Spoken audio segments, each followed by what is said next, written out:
Alam niyo ba mga lods na dalawang klase yung aking ginagamit yung pangbuli. Ito, ginagamit ko po itong rodela pangbuli mga lods. Pero, sa bandang huli, ginagamit ko rito.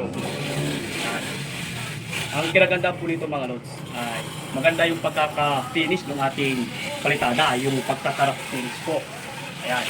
Tsaka ang number 1 dito mga lods ay tuwid na tuwid po yung ating palitada dyan. Ayan. So ito ay ginamitan ko po mga lods ng kahoy.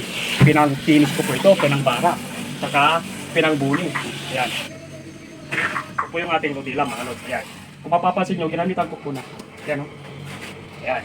So dito, kapag ng dulo. Ayan. Dito sa taas. Ayan. Kita nyo. Siyempre hindi lang dyan. Ayan. Ganyan po yung kagandahan ng paggamit ng kahoy, mga lods. Ayan o. Siyempre dito sa baba. Dahil dito napakaselan. Ayan o. Oh. Ayan. Siyempre hindi natin mapupuntik talaga yan mga lods. Dahil walang perfectong tao. Ayan. Kahit yung may pangalan na perfecto, hindi yung perfecto mga lods. Ano?